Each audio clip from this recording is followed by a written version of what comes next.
बिस्मिल्लाहिर्रहमानिर्रहीम। अस्सलाम वालेकुम। आज हम बात करेंगे 3 अहम केसेस के हवाले से। पेशावर की सेंट्रल जेल में कैदियों ने कमाल कर दिया है और जेल इंतज़ामिया ने जो उनको सहूलियात दी थी उसकी बुनियाद पर हर कैदी तालीम याफ्ता हो गया है और उन्होंने डिग्रियां हासिल की हैं। बड़ी अहम तफसीलात हैं और बड़ी अहम ये एक मैं समझता हूँ कि हमारी जेलों में अगर इस तरीके से कैदियों को फैसिलिटेट किया जाए और वो आला तालीम हासिल करें और डिग्रियां लें तो ये एक बहुत बड़ी और बहुत अच्छी चीज़ है और ये हमारे कानून के मुताबिक है। वो भी मैं आपके साथ शेयर करूंगा। टिकटॉक पर पाबंदी के हवाले से आज इस्लामाबाद हाई कोर्ट में अहम समाअत हुई, उसके ऊपर भी हम बात करेंगे। और सीनियर एडवोकेट और मेंबर पंजाब बार कौंसल और वकला बार के जो लीडर थे राय नवाज़ खरल, उनके कत्ल के हवाले से भी मैं कुछ अहम तफसीलात आज आपके साथ शेयर करूंगा।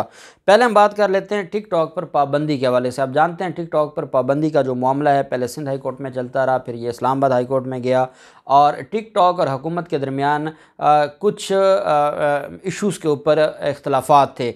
हमारी भी पाकिस्तान टेली कम्युनिकेशन अथॉरिटी के जो चेयरमैन हैं उनके साथ एक मुलाकात हुई थी और काफ़ी सारी चीज़ें सोशल मीडिया के हवाले से जो रूल्स बनाए जा रहे हैं उस पर भी हमारी खुलकर डिस्कशन हुई थी।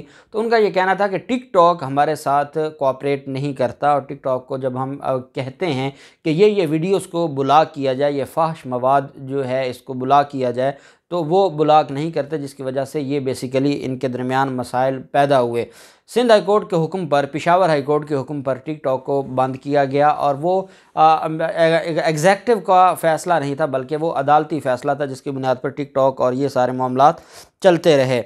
लेकिन क्योंकि अदालतों के फ़ैसलों को डिस्कस नहीं करती और सारे का सारा जो मलबा है वो डाल देती हैं हुकूमत पर, यही वजह है कि इस्लामाबाद हाई कोर्ट में पीटीए को जो टिकटॉक पर पाबंदी है और फिर उस हवाले से जो क्या मामला काबीना में लेकर जाना था, कानून साजी होनी थी, उस पर आज समाअत हुई और अदालत ने जो सोशल मीडिया एक्सपर्ट्स हैं पीटीए को कहा है कि उनके साथ आप एक मीटिंग करें और हुकूमत और पीटीए सोशल मीडिया एक्सपर्ट्स के नाम अदालत में जमा करवाएं, जो सारे मामलात पर एक कमेटी बनाई जाए और ये कमेटी देखे कि आया ये मामला कैसे हल होगा और कैसे इस सारे मामले पर जो टिकटॉक भी बहाल हो जाए और ये मसाइल भी ख़त्म हो जाएँ।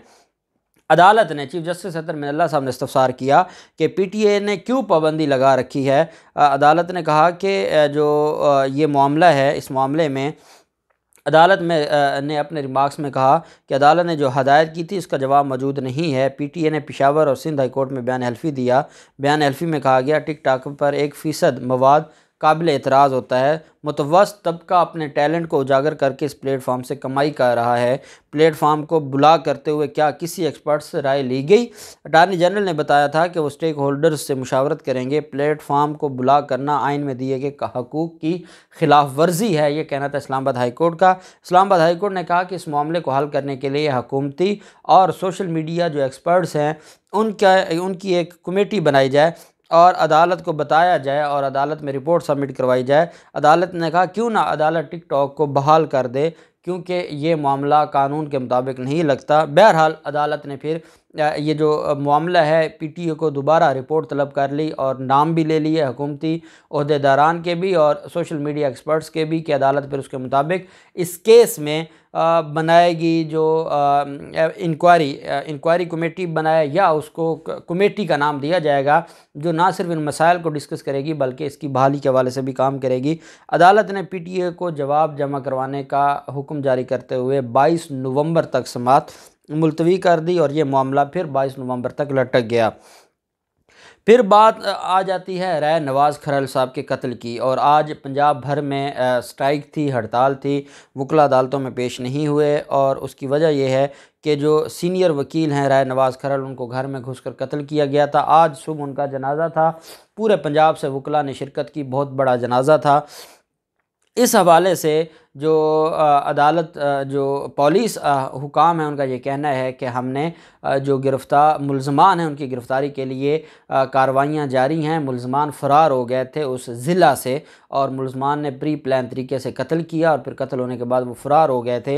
मुलजमान की रिहाई गिरफ़्तारी के हवाले से उन्होंने कहा कि हम अपनी पूरी कोशिशें कर रहे हैं। दूसरी तरफ जो फरहान शहजाद साहब हैं, वाइस चेयरमैन है पाकिस्तान पंजाब बार कौंसिल के, उन्होंने मुतालबा किया है हुकूमत पंजाब से भी और IG पंजाब से भी कि जल्द अज जल्द राय नवाज़ खरल, जो कि एक सीनियर एडवोकेट भी थे और पंजाब बार काउंसिल के सिटिंग मेंबर थे, 5 साल के लिए मुंतखब हुए थे लाहौर सीट से, उनका जो कत्ल है या उनको इस तरीके से कत्ल किया गया है और उसमें जो वजूहात सामने आ रही हैं पुलिस के ज़राए के मुताबिक, कुछ ज़ाती उनकी एक दुश्मनी थी या फैमिली को डिस्प्यूट था जिसकी बुनियाद पर घर में घुसकर कत्ल किया गया। और ये एक ऐसा वाक़या है जिसकी जितनी मज़म्मत की जाए वो कम है।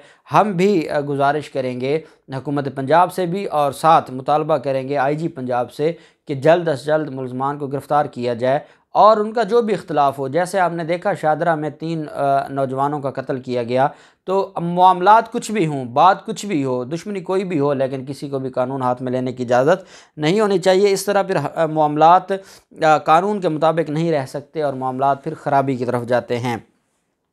दूसरी तरफ पेशावर में सेंट्रल जेल पेशावर के 2500 के करीब कैदियों ने पढ़ लिख कर डिग्रियाँ हासिल कर ली हैं और ये आज तफसीलात जारी की गई हैं सेंट्रल जेल पेशावर की इंतज़ामिया की तरफ से।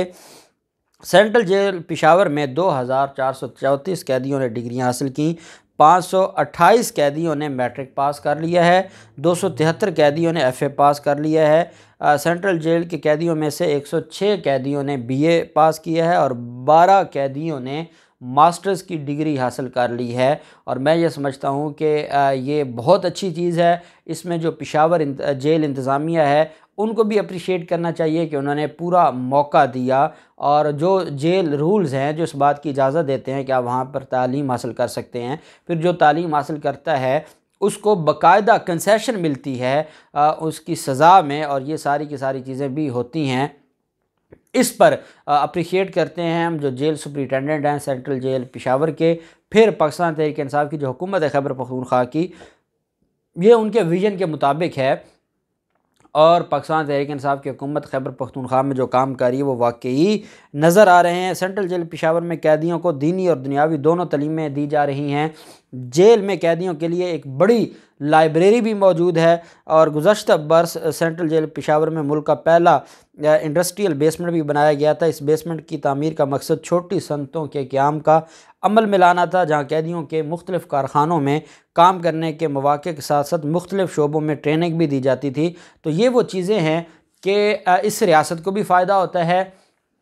रियासत को जब इंडस्ट्री लगा देते हैं और आप इनसे छोटे छोटे जो काम लेते हैं उसमें ये होता है कि उनको भी कुछ ना कुछ कमाने का भी मौका मिलता है, उनको उसका जो उजरत भी दी जाती है, क्योंकि जो जिनको रिगोरस पनिशमेंट हुई है कैद बामुशक्क़त, वो तो उनका तो अलग मामला है, लेकिन जो आम कैदी हैं उनसे ये काम नहीं करवा सकते, जेल में काम करवाना इलीगल होगा।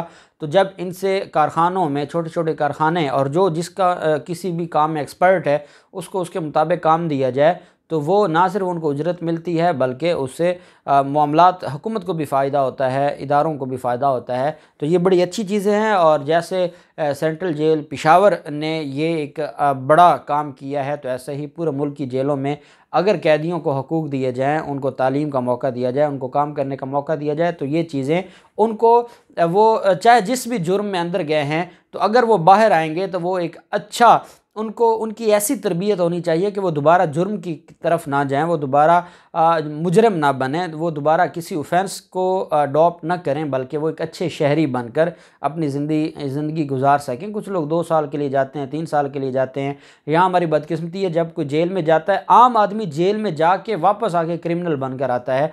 तो ये इन्वायरमेंट नहीं होना चाहिए। जेलें जो कंसेप्ट था पनिशमेंट का उसमें एक ये भी था कि रिफॉर्म होगी उन लोगों की जो जेल में जाएंगे और उनकी इस्लाह के लिए उनको सज़ा दी जाए। तो ये इस्लाह होनी चाहिए ताकि ये मामलात बेहतरी की तरफ आएँ। अल्लाह पाक पाकिस्तान का हामी नासिर हो। बहुत शुक्रिया। अल्लाह हाफ़िज़। पाकिस्तान ज़िंदाबाद।